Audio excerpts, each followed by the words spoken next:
Bom, nesse vídeo nós vamos procurar entender um pouco o que são parâmetros, né? Basicamente, parâmetro é uma entrada, né, uma condição que vai nos gerar uma saída. Então, por exemplo, digamos que nós tenhamos uma função f de x, vou chamar até de y aqui, em que ela nos retorna o produto de x vezes 3. Uma reta, né? Uma função simples. Então, basicamente, o que acontece? Quando nós definimos esse f de x, x atua como um parâmetro para a função f, que no caso a gente vai retornar y, né? Então, basicamente x é uma condição, é uma entrada que vai nos gerar uma saída, y.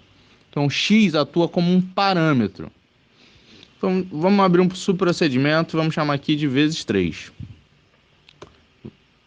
Opa, perdão, apertei espaço aqui. Vezes 3. Enter.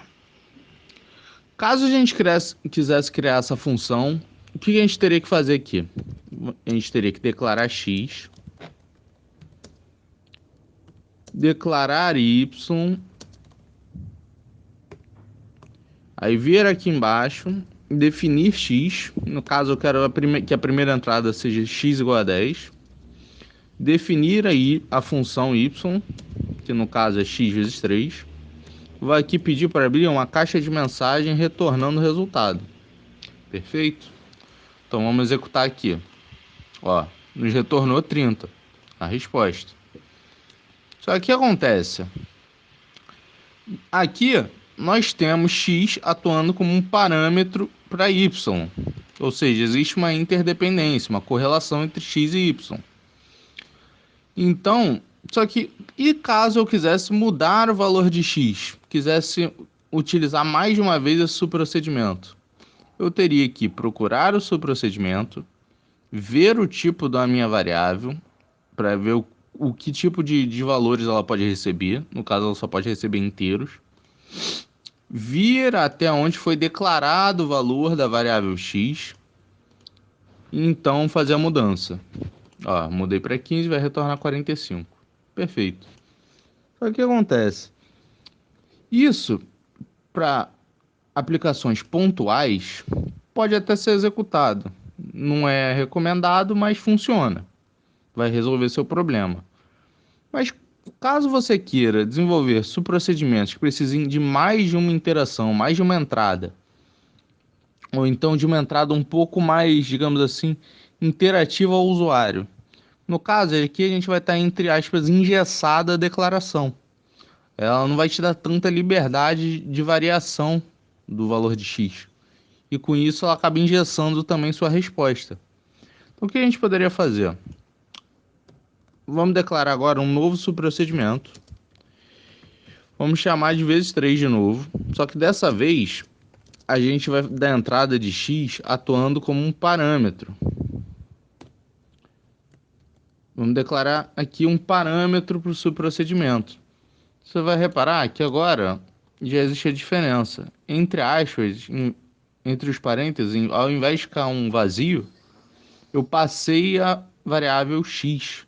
Ou seja, o que eu estou fazendo com isso? Eu estou informando ao subprocedimento, vezes 3, que eu preciso entrar com o valor x inteiro como parâmetro para o procedimento vezes 3 ser executado. Então aqui o que eu poderia já fazer, vamos definir y. Y é x vezes 3. Perfeito? Vamos abrir uma caixa de mensagem e vamos pedir para ele nos retornar o valor de y. Vamos tentar executar.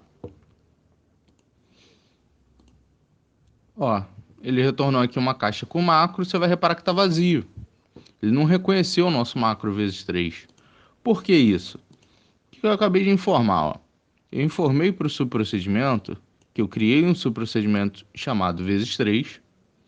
Ele precisa receber um parâmetro x inteiro. Eu defini o que é o subprocedimento vezes 3, é x vezes 3, e pedi para ele retornar. Só que eu não informei ao meu subprocedimento quem é x. Eu não informei um parâmetro. Então, ele não vai reconhecer a função, ele não vai conseguir executar. Então vamos criar um novo subprocedimento chamado resultado. E nesse subprocedimento nós vamos chamar o subprocedimento vezes 3. E vamos dar entrada no valor 10. O que eu fiz aqui, ó? Esse comando de call é um comando de chamada de execução de um subprocedimento. Opa, aqui é vezes 3.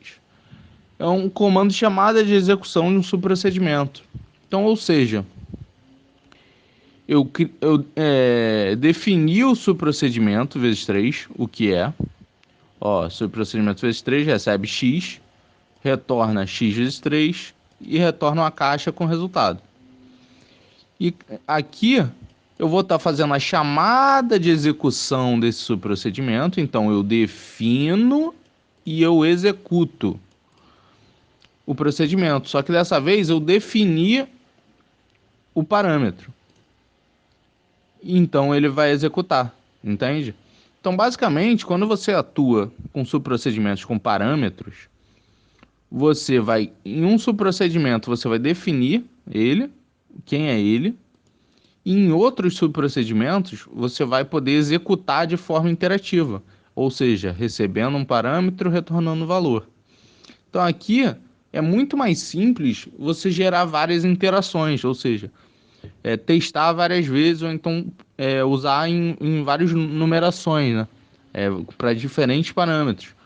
Porque agora você não vai precisar toda vez ir dentro do seu subprocedimento, procurar definições, procurar valores e mudar o seu subprocedimento. Aqui você define ele uma vez e quando você precisar aplicar ele, tanto sozinho quanto, por exemplo, internamente a outros subprocedimentos, basta você efetuar o comando de chamada de subprocedimento e informar o seu parâmetro e retornar o valor, o que acaba tornando ele muito mais simples de ser utilizado e dando muito mais, digamos assim, oportunidades de utilização. Ele pode ser aplicado mais facilmente em mais lugares. Sobretudo quando nós formos em vídeo daqui mais à frente, ver como são definidas funções por Excel. São criadas funções no nosso editor de VBA.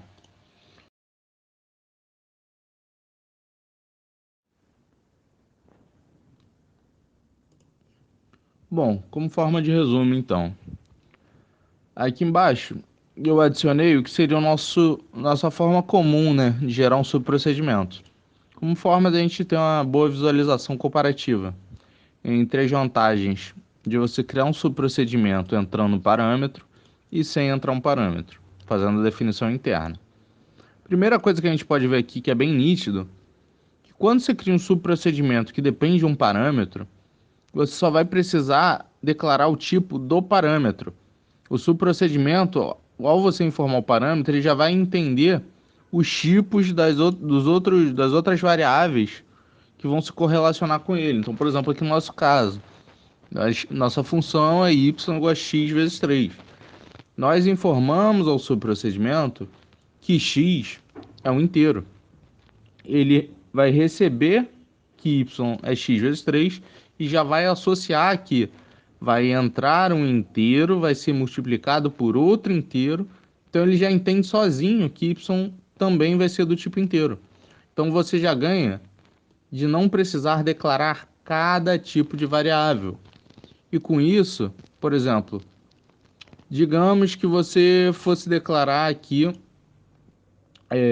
x do tipo decimal, podendo receber decimal, você entrasse aqui um valor decimal. Então você lembrou de verificar, corrigiu o tipo do x para receber o valor que você queria, mas esqueceu de corrigir o tipo do y.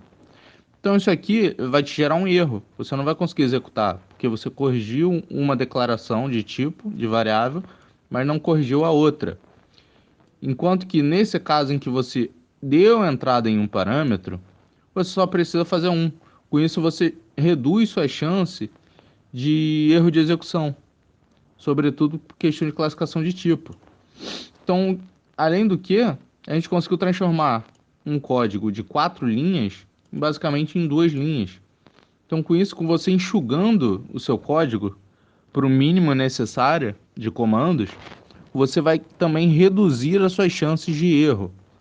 Chances de, por exemplo, ter comando errado, classificação errada de variável e etc.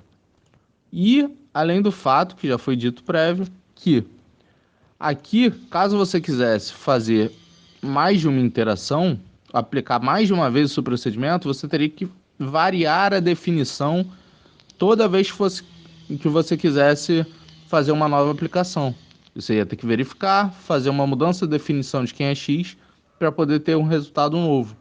Enquanto que quando você entra no seu procedimento, você só vai precisar definir o seu procedimento uma vez. Depois que você definiu uma vez, agora é você só aplicar. Você não precisa ficar vindo toda hora mexendo no seu procedimento. O que com isso também vai reduzir sua chance de gerar erro de código, erro no desenvolvimento e erros de execução. Bom, creio que a parte de parâmetros está bem explicada. No próximo vídeo a gente deve começar a ver como desenvolver algumas funções para serem aplicadas no Excel. Obrigado.